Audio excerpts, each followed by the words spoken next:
just like we saw in COVID.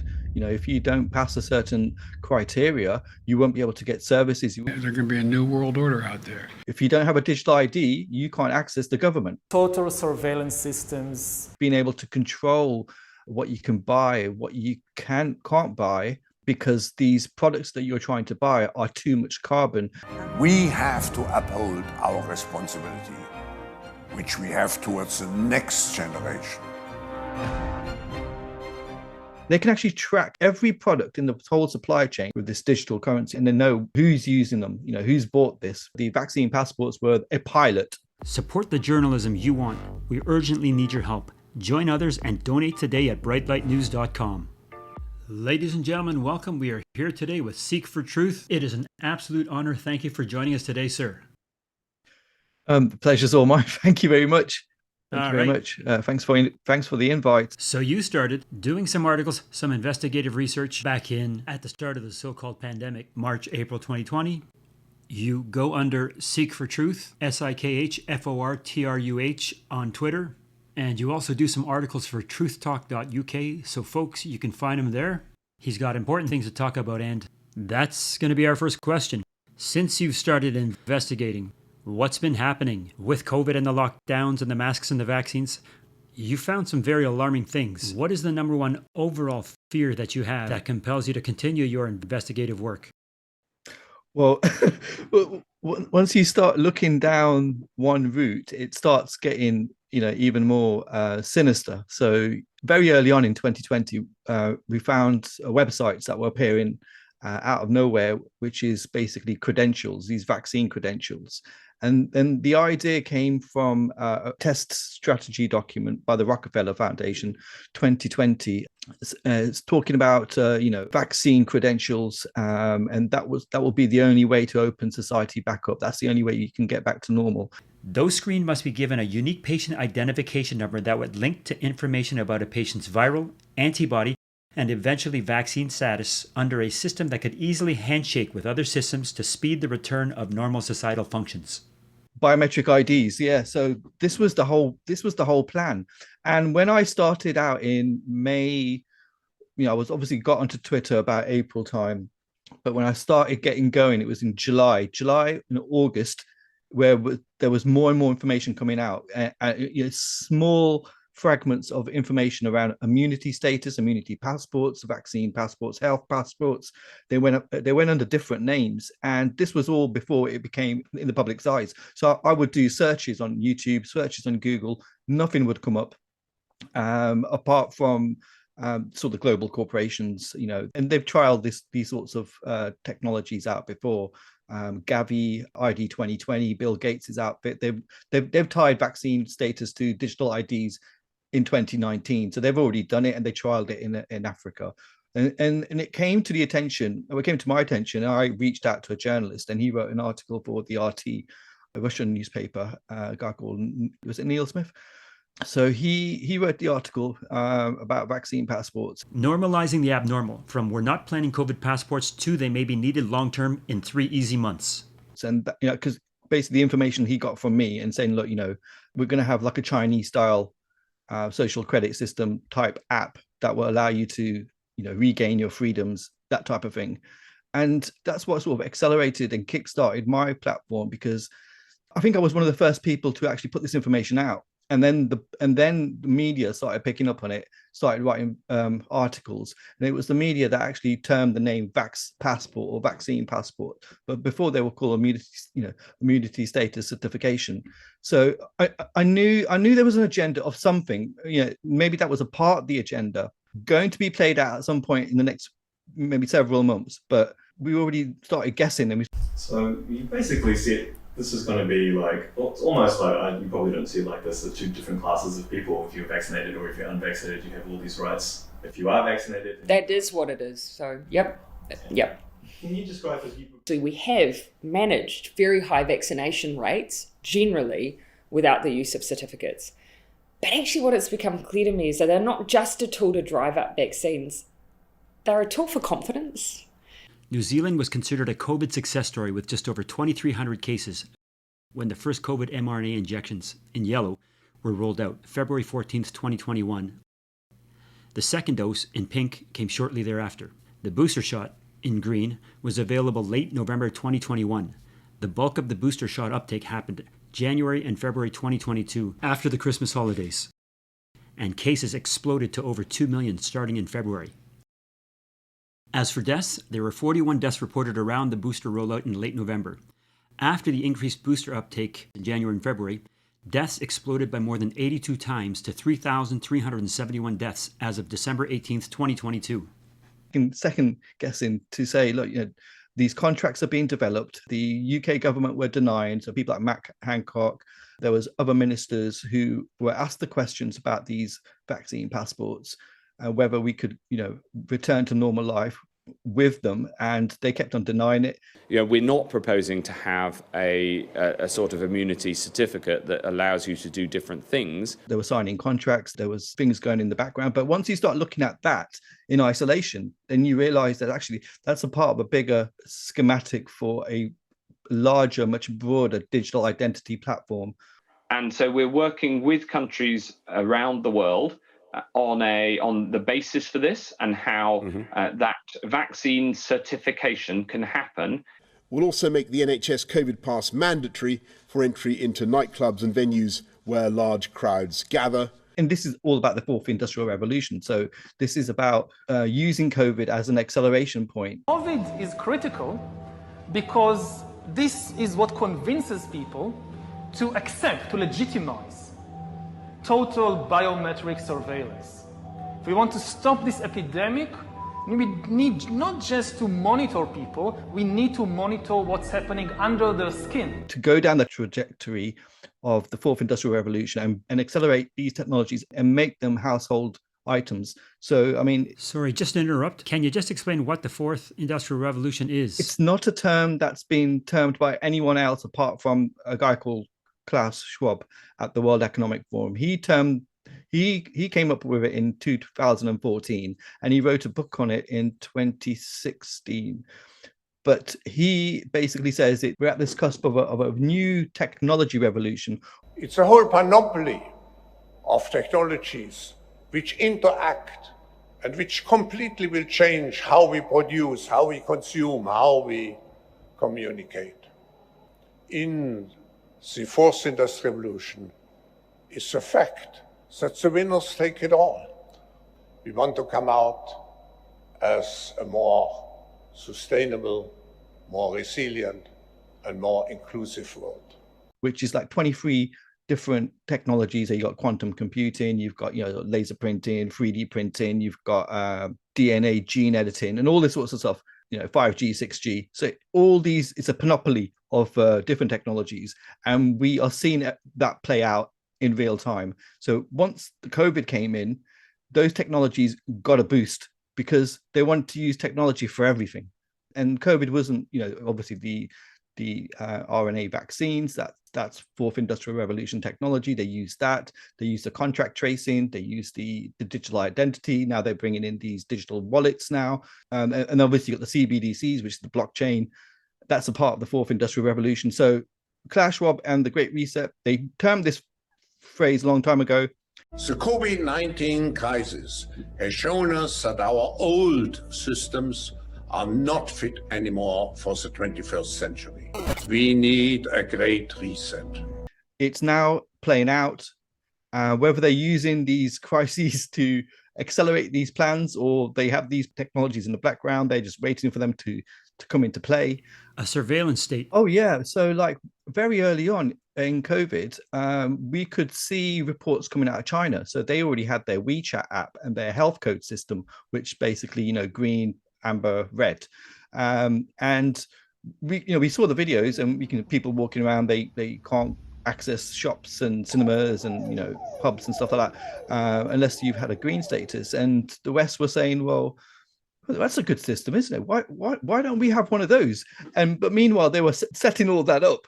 The governments were going to bring them in. There were development for the NHS app, and I'm sure in Canada there was regional apps. But then you're going to think about, well, hang on, these apps can't be temporary, right? So they can't just be used for, turned off and on. There must be a platform for bigger things.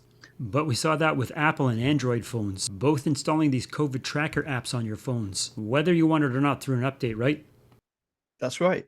Yeah, so that was the status. So that was going via the operating system onto your phone.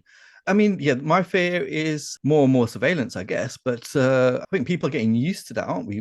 Cameras all over. I think London and UK is one of probably the most surveilled countries and cities in the world. But it's alarming, isn't it? I mean, the kind of stuff they were doing first off in 2020. I remember there were drones, sort of racing around everywhere, telling people not to go to parks and this sort of stuff. And then when the vaccine passports came in, it felt like being in China. I mean, like I didn't obviously get the app or anything, but I could see people, queuing up to go to a large football stadium, having their vaccine passport scanned. But then we started writing. At that point, we started getting the momentum going. Where else is this going? Well, it's not going to eventually be on your phone anywhere. They'll just scan your face. So a lot of these international airports now are going, a touchless, passportless, boarding passless. So everything is done via biometrics. So, I mean, these apps are just a transition period, really, for what's going to be coming later down the line.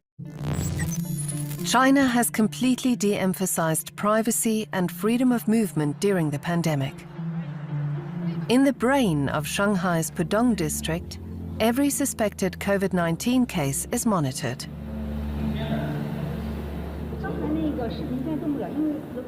Criticism or resistance among the population is virtually non-existent. Even those who do not dispose of their trash properly are recorded. Residents who aren't following the rules are captured on camera from 3 different angles.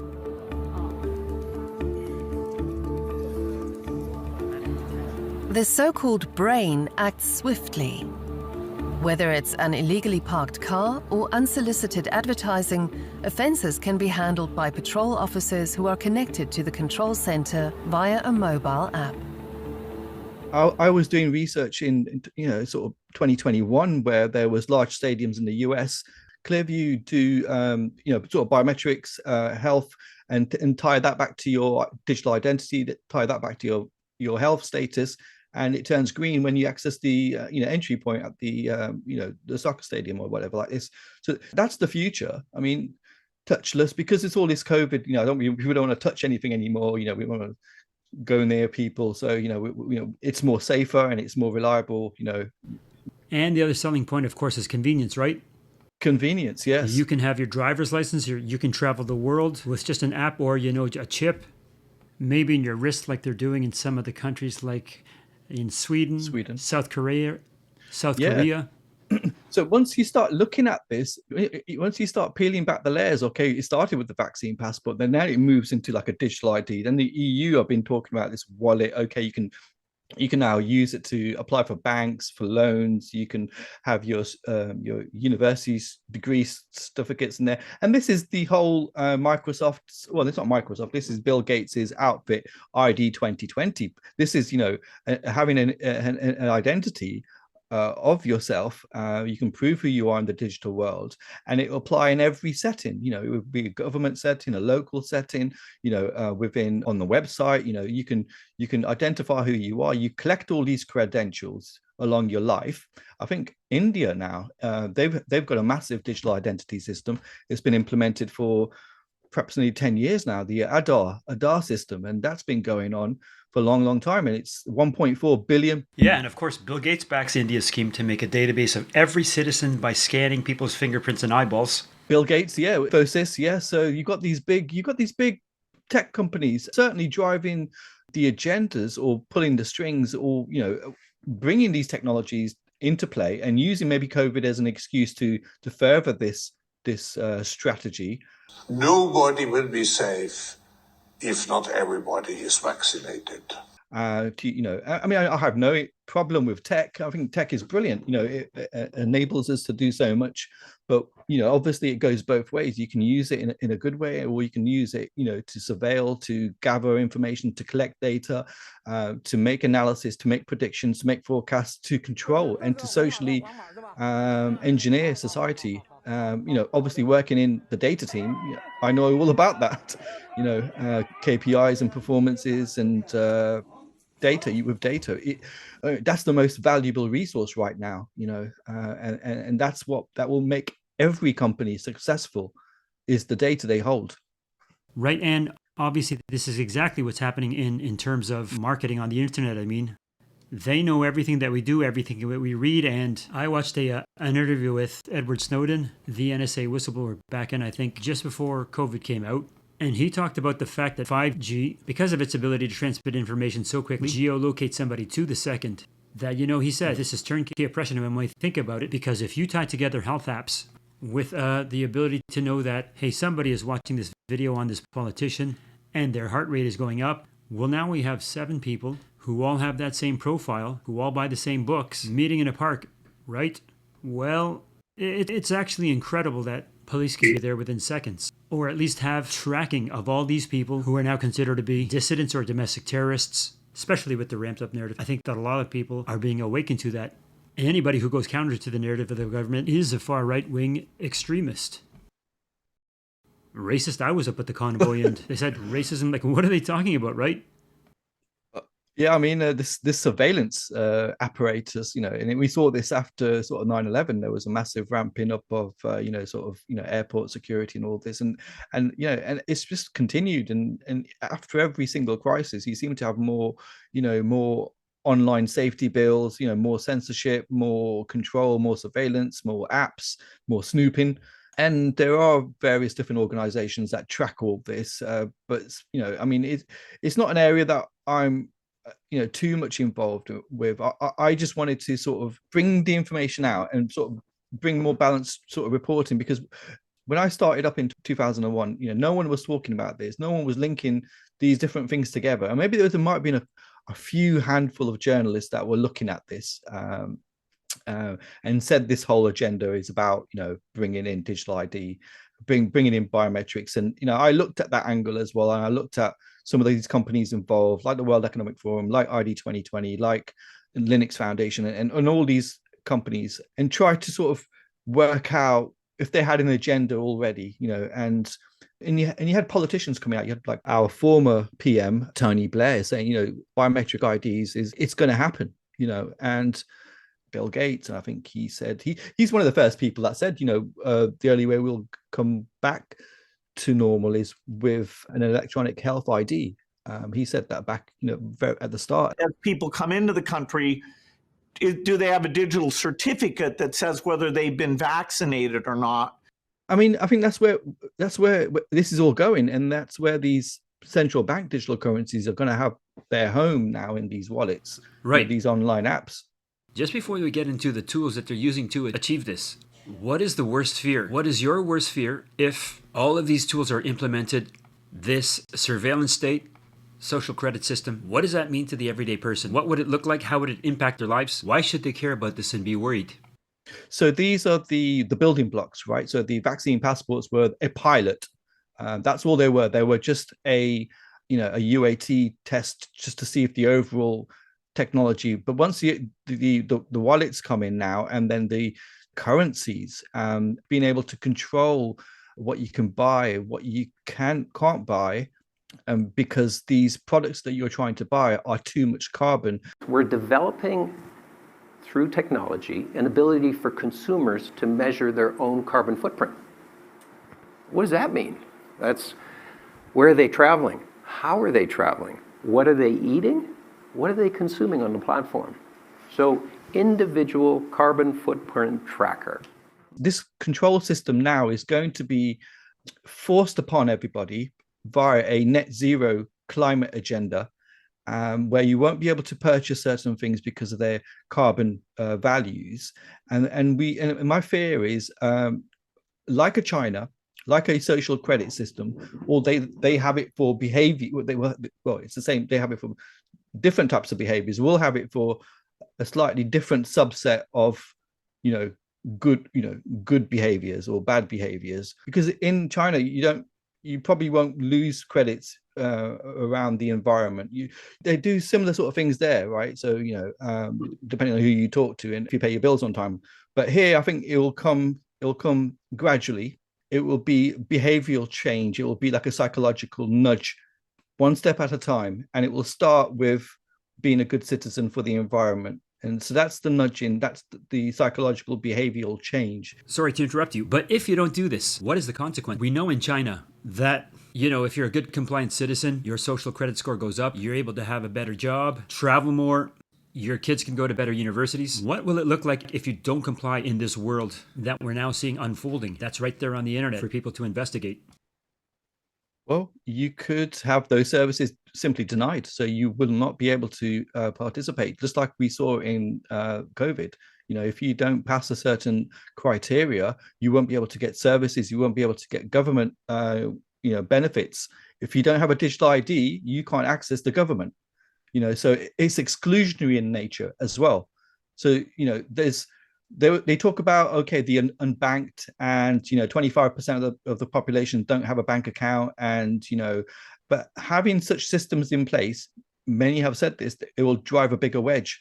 The fear is more people will be excluded anyway. Now we are getting information from the ground that those people whose Aadhaar has not been seeded with PDS are being deprived of their entitled PDS ration, and they have already submitted their Aadhaar numerous times to the concerned government official.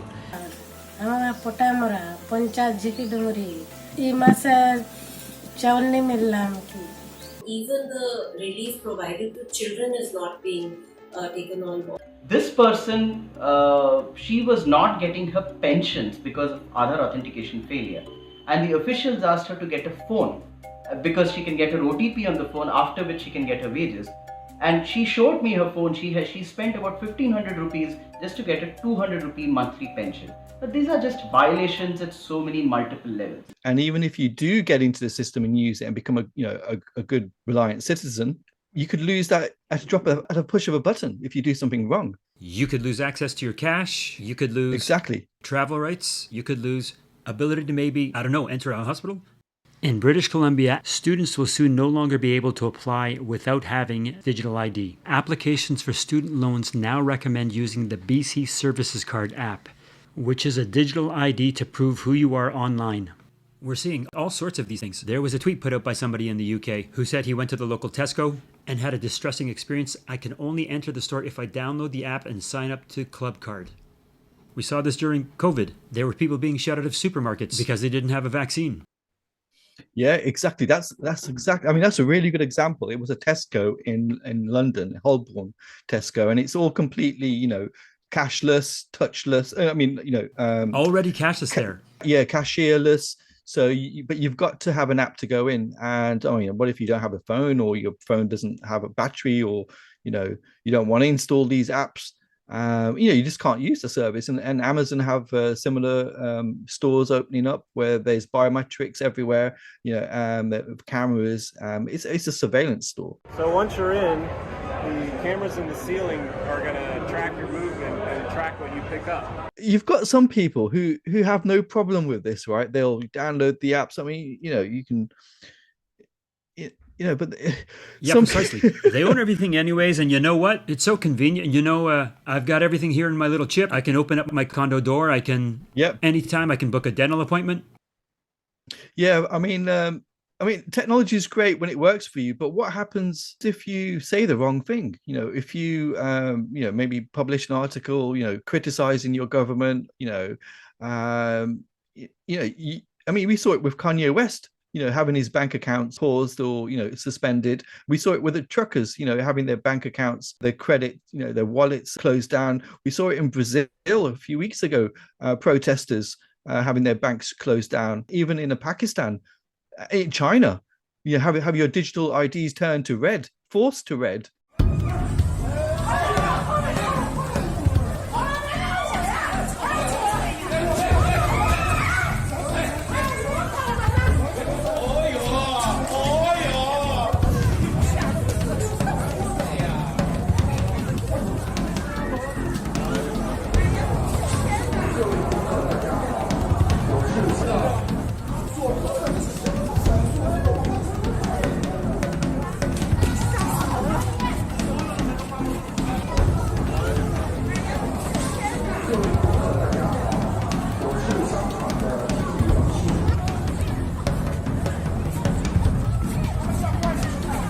So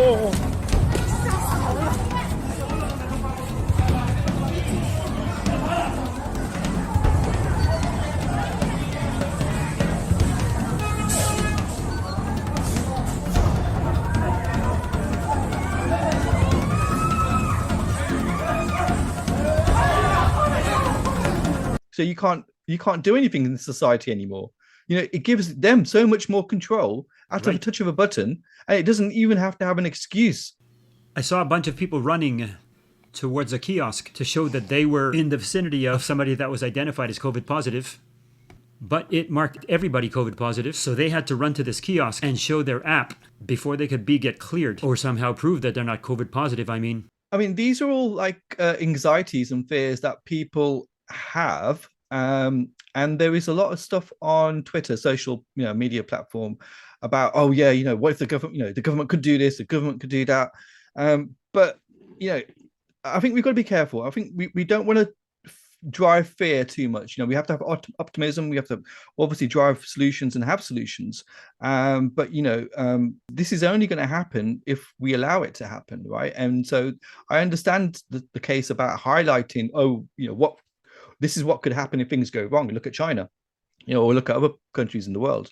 But we've got to ensure that that doesn't happen, and maybe that technology is not going to be used for those things, or highlight the negatives of this technology. So I mean, there might still be some positives. There's with using digital ID. You can put your passport on there. You can fly over to Las Vegas without having to mess around with paperwork and all this sort of stuff. I mean, it sounds good in theory, but at the end of the day, you've got to ask the question: who's using this data? Have you allowed that data to be used in such ways?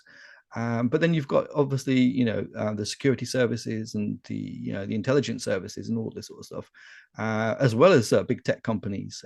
But now you're seeing big tech companies obviously moving more and working more and more with government departments around the world. So there's this fusion of private public partnerships, to sort of accelerate this revolution.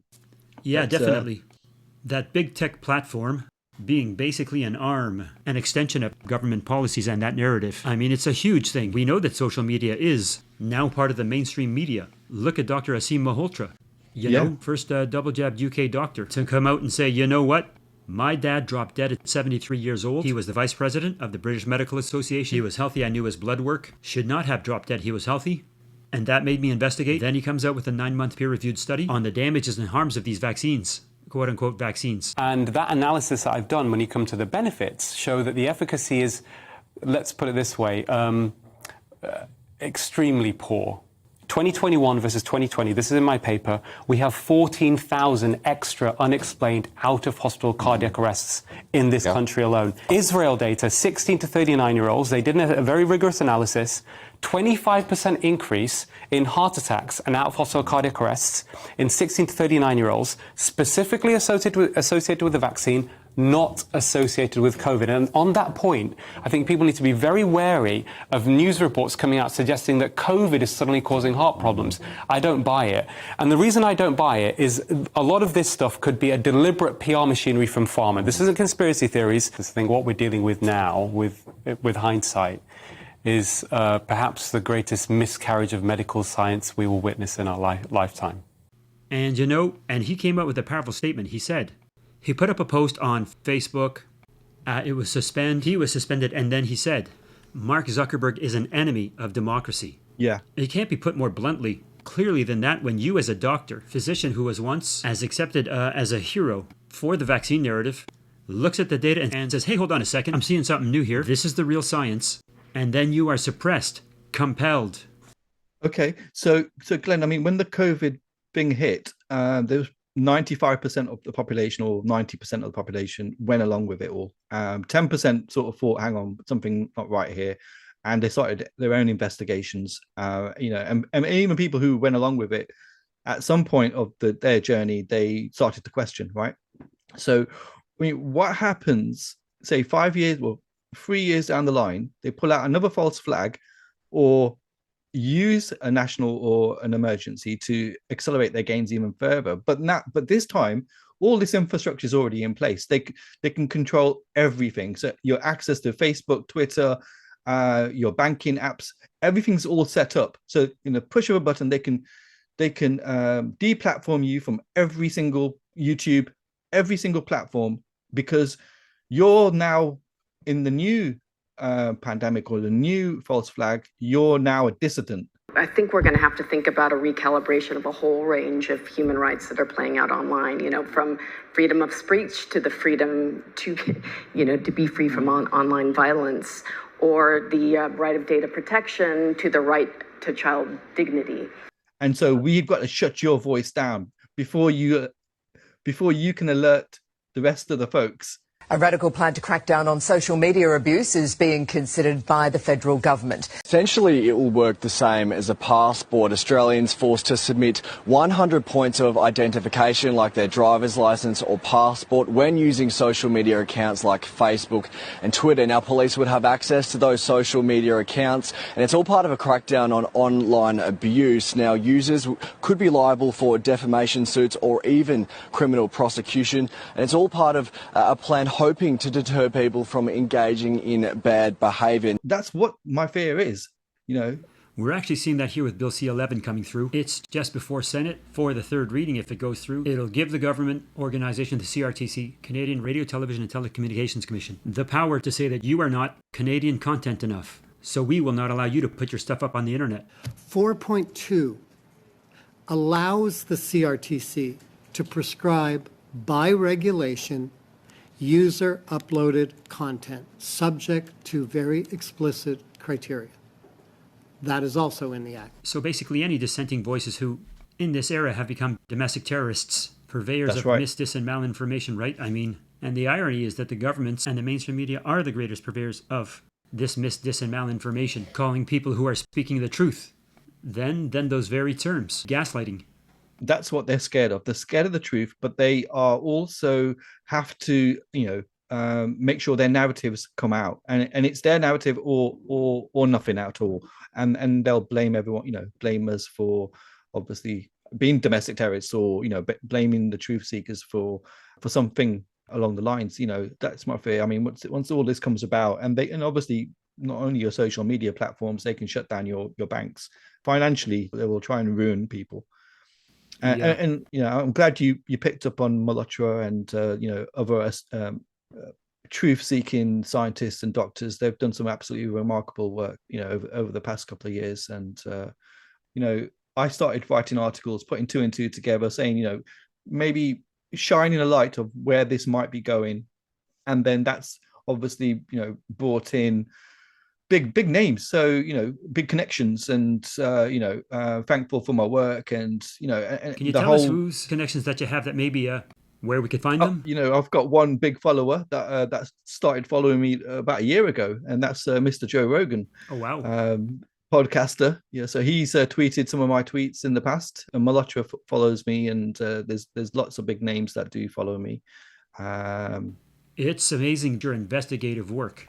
I mean, you've been, like myself, compelled to just get the truth out there because we see this veil of lies. I mean, if anyone really just takes 10 minutes to scratch under the surface, even on Google, one of the most censored platforms, you will find that everything that we are built on is a structure of lies. I mean, you don't need to go any further than look at the weapons of mass destruction that were claimed by the U.S. to attack Iraq, and then later they say there weren't any weapons. Yet people continue to believe this narrative. It was absolutely crazy. So now we see this social credit system possibly coming through, a digital biosurveillance state.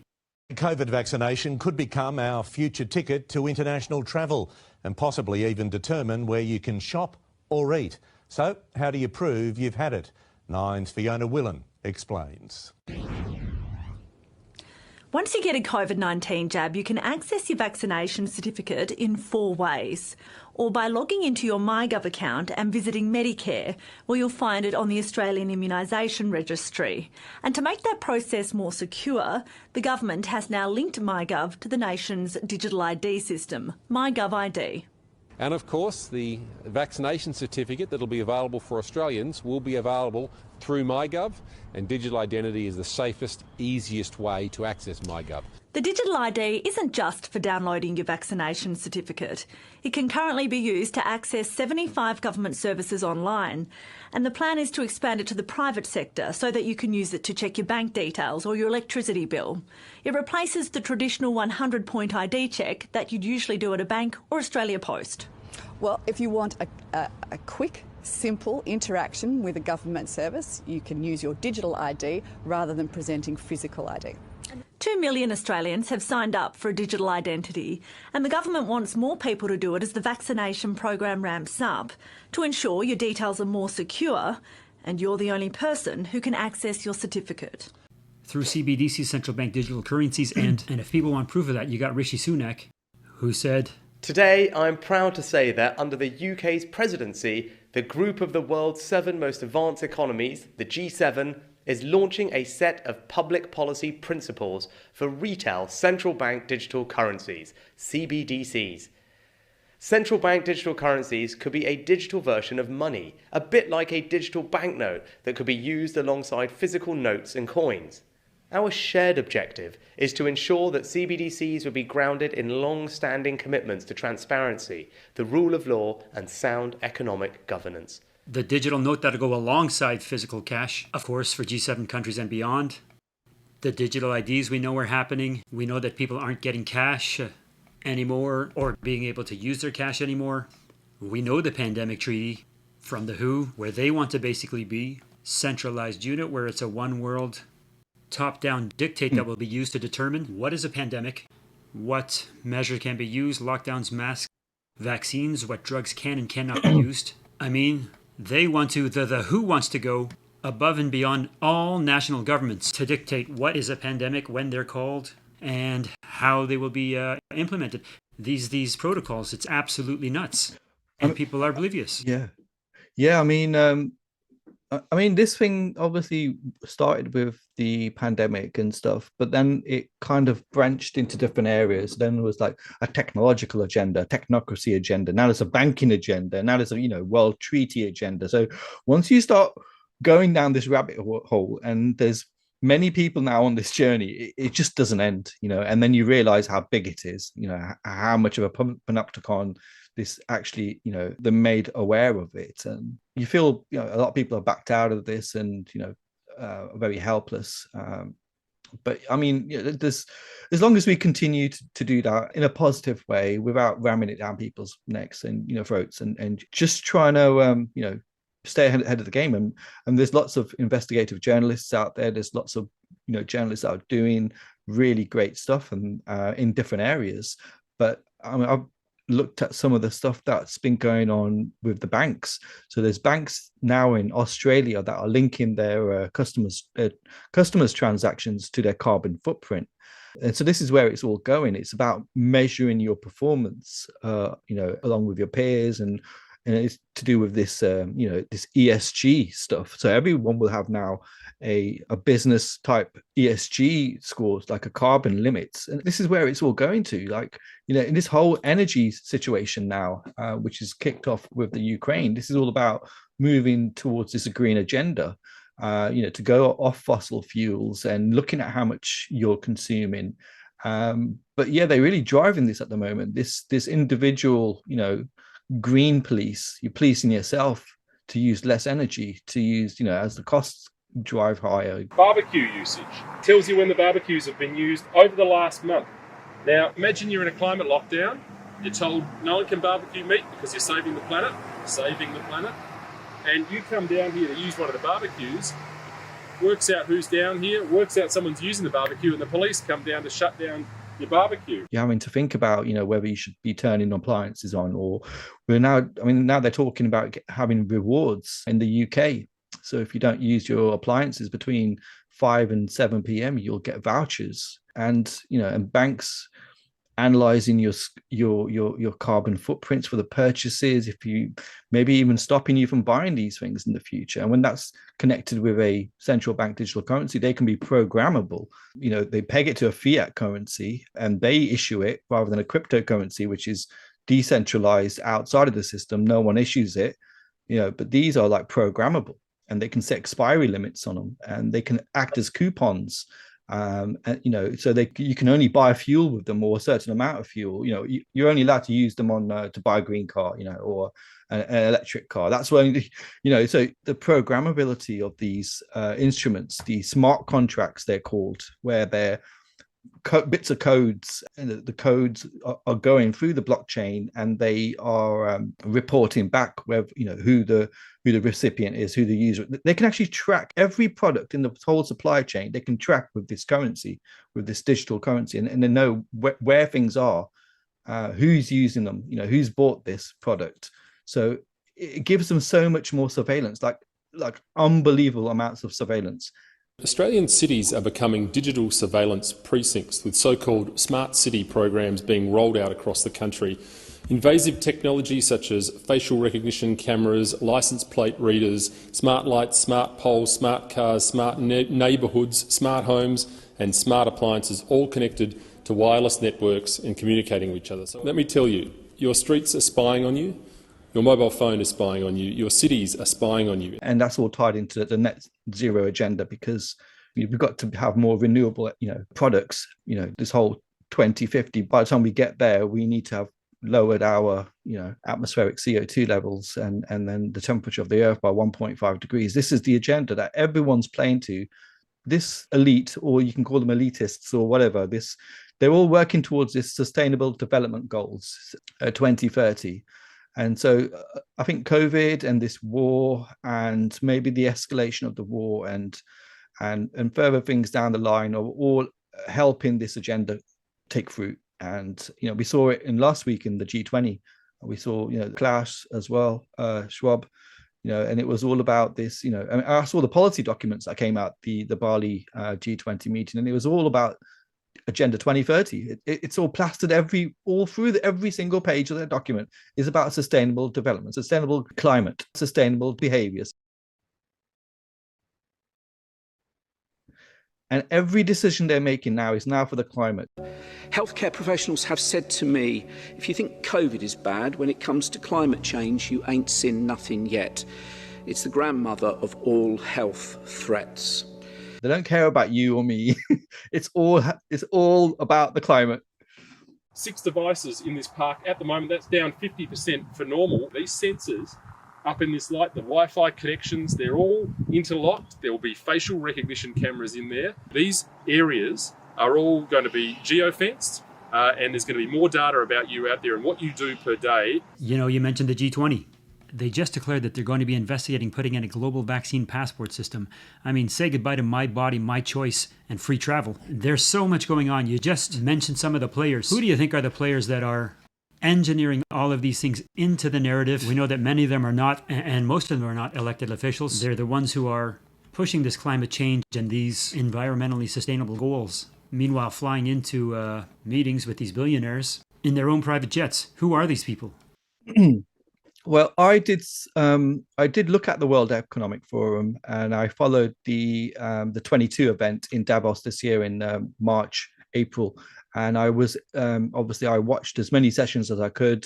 The ones that interest, I mean, there's so many sessions, but I looked at the technology ones and maybe some of the climate ones as well, so if you look at the webpage, the website was set up. You go into this session, and this is about, finance. So you'll have Christine Lagarde, you'll have, representatives from banks, Lehman Brothers, etc. And then underneath each of the sessions has focuses on the UN Sustainable Development Goals. So this one is for 14.2, this one's for 16.9, this one's for number 4. So every single session is driven by the United Nations. And I think that is where it's going. And that's where I don't know if it's got some sort of control structure behind that, but global government, United Nations, that's where all of our countries' representatives are working towards the United Nations. And I think that's where the belly of the beast is. And then you have other organizations around that, maybe secretive organizations like the Council of Foreign Relations. You've got the Bilderberg groups. So you've got cross-pollination between a lot of different types of nefarious groups at the top. The World Economic Forum is perhaps just a face-to-face, very high expensive, very high profile public meeting engagement session to try and drive home some of these policies, to get business leaders to work towards and government representatives to work more collaboratively. But that's one part of it. That's the part that we see. But there's at the UN level as well, and the various actors like Bill Gates. You got the World Health Organization, which obviously managed this whole COVID crisis. I think that's the health element. So if you start looking at the UN level and who's involved, I think maybe we could get a bit closer to the truth. What are you saying now about how China fits into all this, right? We just heard Macron. Are you on the US or the Chinese side? Because now, progressively, a lot of people would like to see there are two orders in this world. This is a huge mistake, even for both the US and China. We need a single global order. Yeah. What does that mean? You know, like I heard someone say this today, actually. It says, oh, you know, if you say there's a cabal of people trying to engineer a one world government, you're a conspiracy theorist. But actually, these people are saying just that. They say it every day. The world has to overcome not only the damage done to our economies and our societies by COVID-19, it also has to confront the repercussions.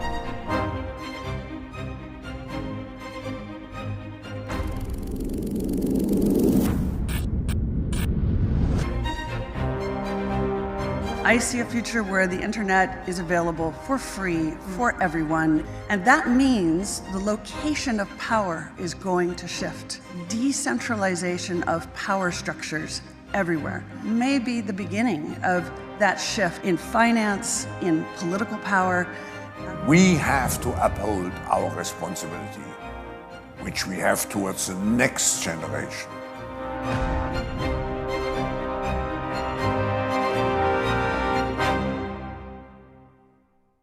There's going to be a new world order out there, and we've got to lead it, and we've got to unite the rest of the free world in doing it. This pandemic has provided an opportunity for a reset. This is our chance to accelerate our pre-pandemic efforts to reimagine economic systems that actually address global challenges like extreme poverty, inequality, and climate change. Once the virus is under control, to build back better. Build back better. Build back better. Building back better means getting support to the most vulnerable while maintaining our momentum on reaching the 2030 Agenda for Sustainable Development and the SDGs.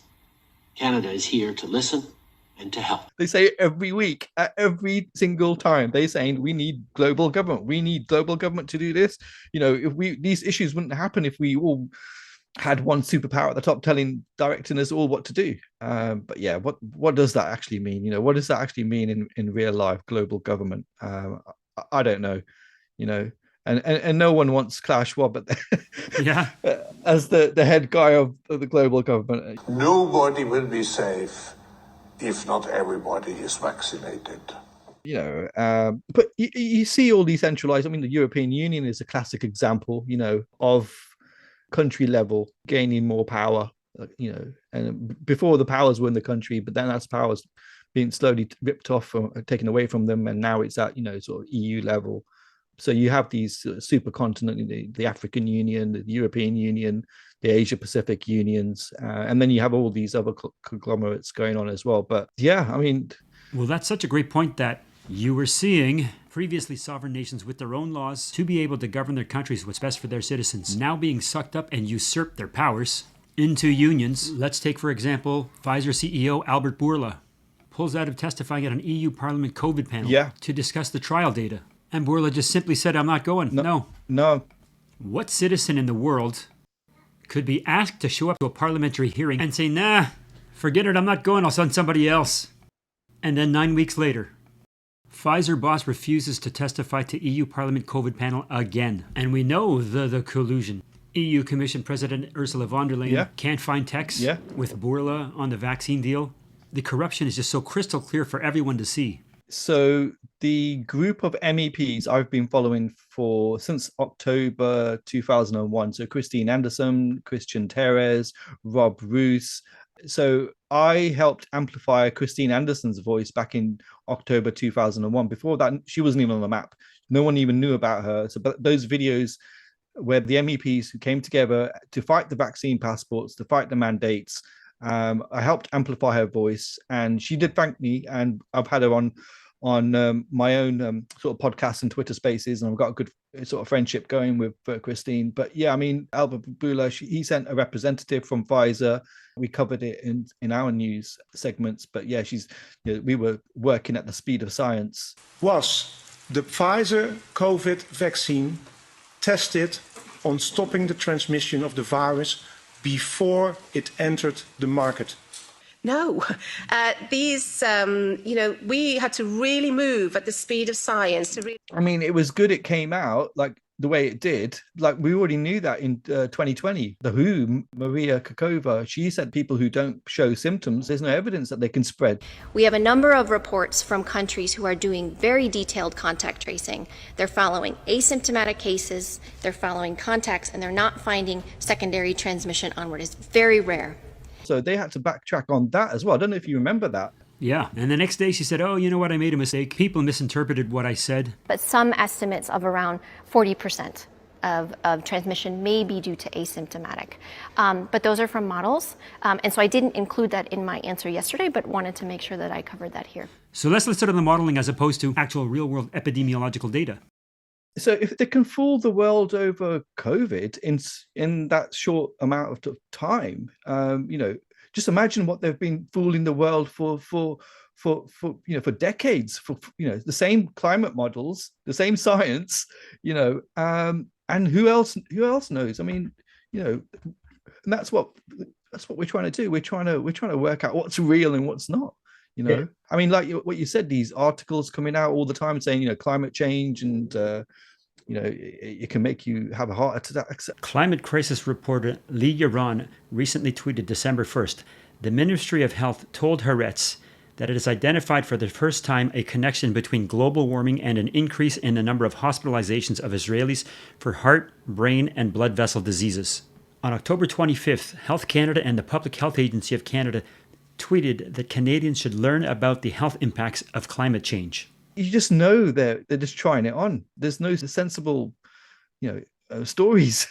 It's just a mess at the moment. But I think you've got to look for things that enlighten you, I guess, and expose the truth. And well, to that end, I think it's fantastic that if one thing can be said through all of this is the amount of citizen journalism that is happening, through yourself, through the independent media outlets, through all the experts who are now coming out by writing Substacks, raising the intellectual sphere, because this is the exact problem.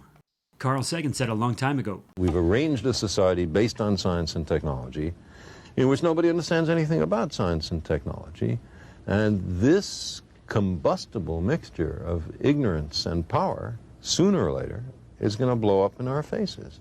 I mean, who is running the science and technology in a democracy if the people don't know anything about it? Science is more than a body of knowledge. It's a way of thinking, a way of skeptically interrogating the universe with a fine understanding of human fallibility. If we are not able to ask skeptical questions, to interrogate those who tell us that something is true, to be skeptical of those in authority, then we're up for grabs for the next charlatan, political or religious, who comes ambling along. Otherwise, we don't run the government. The government runs us. And this is what we see, We live in a world of hypochondriacs, where governments, the state, use behavioral sciences to scare, fearmonger people into submission, into compliance. And because of that, they've also taken on the message that we can vilify and hate these unvaccinated anti-maskers who actually don't understand or know the science, suffering from Dunning-Kruger effect and using ad hominem attacks instead. They literally believe, without any expertise at all, that they're equal to and can put down any experts that come out because Robert Malone, he never invented the vaccine. He co-invented it, and, it's absolutely mind-boggling. The snow job that has been done on people, and this, though I say, is the beautiful thing, is how many people have risen up to the challenge of getting out this truth, because it's just such a paramount time in our history and evolution.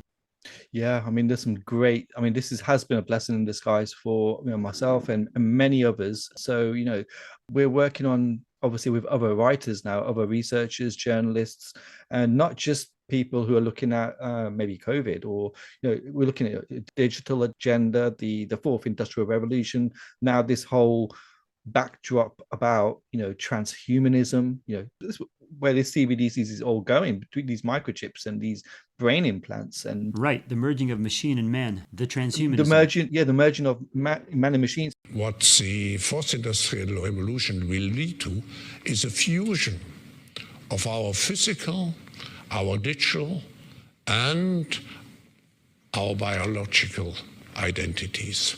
All of us are flooded by enormous amounts of information. I think the most important thing to know about living in the 21st century is that humans are now hackable animals. To hack a human being means to understand that human better than he or she understand themselves. But it's much, much worse if there is a corporation or a government rather than a parent that knows you better than you know yourself. Does it have to be worse? Again, it could be used for good purpose. I'm not saying let's stop all technological progress. But if it falls into the hand of a 21st century Stalin, the result is the worst totalitarian regime in history. And we already have a number of applicants for the job of 21st century Stalin. So we need to be very, very careful about it. So you've got Joe Allen, you've got so many people who are experts in their own fields, all coming together around this one common goal, just to try and sort of, get that shift going. And the work you're doing, and many other people, it's raising awareness, and it is elevating people, and it's teaching humanity, not only that we could work together and we can share the truth, because the truth will set you free in the end of this. And also it will teach us the lessons of what was done to us, in the past 20 years, from 9/11 to COVID, is that the government will use fear, to get you to do what they want you to do. And next time we have to say no, we're not scared of you, we're just going to say no. So no compliance, non-compliance. We've got to put our foot down at some point. There's more of us than there is of them. Yeah, well, I think this is an interesting discussion that I have with a lot of people, but I think how, when people are seeking for truth, how do we get them who know that things are going on, but they are kind of left in a state of apathy because they sit there and say, well, what am I going to do against these billionaires? We're nothing. They control the media. They control governments. Who am I? What am I going to do? What would you say to those people? We are dangerous, one of us, compared to their whole lying shenanigan outfit, every single, from going from Australia, New Zealand, every one of those snake politicians, that's what they are. They're just, they don't represent us. They don't represent the people. They never have done. They're, some of them are unelected. But, what can we say to them? Well, don't be disheartened. And, everyone can do something, even if it's, you in your own little way. You can write a story, you can write a poem, you can get active, you can get off the system, you can get off grid. GlobalWalkout.com offers a, quote, unified pushback against the globalist agenda. Each Sunday night offering a new step to walk away from the current system. You don't have to do anything, and there's different sort of variations and levels of fighting the system, but I think, we do need collective solutions, and we do need alternative platforms, and then there's the whole issue about, the monetary system as well. But I think we've got to have an effect of changing the system. That might be difficult. People might just give up and not want to bother to do anything. But, I agree with that. It's a daunting challenge when you think about it. It is. But I'm one person. I think that's part of the conditioning, the indoctrination that you are nothing compared to them, right? Yeah. It's a self-defeatist thing where you're a different person that cannot create any change. But when you actually think about it, I love that line. We are the people. We are the power. We are the 99%. I said it to myself, and wow. Love that. It felt so good. I said it again. And I think I said it 5 times, but every time I said it, my back straightened up and I just became more forceful in my tone. And I said, yeah, it's the truth. They are so few. This group that did not care about people who purport to care about us and the greater good, the safety of all, right? These people who lack empathy, they don't care about the consequences of their actions, which is the definition of psychopathy. These are psychopaths. Yes. We are so much greater than them. So these people, they're actors, really, aren't they? Like, like Trudeau, right? And that guy in Australia, Dan Andrews, and Klaus Schwab and Bill Gates, and they're just morons. They're just idiots, Why would you, if they were in this room, I'll probably try and have a good conversation with them. I'll try, but but I think we've all got to reach out on our own level to the people that attract us, and we have this symbiotic, relationship with people where, we do attract people where, at certain points in our life. And I think that's where we are right now. We are building networks, we're building relationships, we're talking to people, we're getting organized, we're getting involved. And that's the start. That's the start of something. And there's a girl in Canada where you are. You probably know her off Twitter, Liz Churchill. She started off, like a really small following on Twitter, like 5,000, and I picked up on when she was at 13,000, and I started like amplifying her messages, and now she's on like 100,000, 110,000. So people want to hear. People want to hear the truth. They don't want to be lied to, because if you want to be lied to, you just put on the mainstream media. They want a different perspective, and it's time for something different. Absolutely, 100%. This is, I think, the only way that we change and stop these things from happening is in the court of public opinion, right? Yeah. How about a positive thing that you're seeing right now in terms of all the craziness that's going on? I think myself and maybe people like myself were in a very dark place in 2020, the end of that in 2021. I kind of felt that I was different, and I wasn't the mainstream, and I was vilified. I wasn't vilified to my face or anything like that, because I didn't go along with the old agenda and the whole get vaccinated 3, 4, 5 times, then you can go back, then you can be normal like everyone else. I just wanted to be left alone, and now I feel so much more happy about it. And so does many other people. So, trusting yourself, believe in yourself, make the right decisions that you feel, and don't go along with, just to get along, actually try and be different. I try and be different and excel in some area of my life, and that makes me happy. So, you don't have to be like the rest of them. Whatever you can do, you can write, you can play an instrument, do something, but as long as you're not sitting idle, wasting your time, put your energy into something that's going to pay back and be useful for you. I think that's so beautifully said, because what you're talking about is reconnecting with yourself. And what we've been living through is the same old divide and conquer that has gone on throughout history.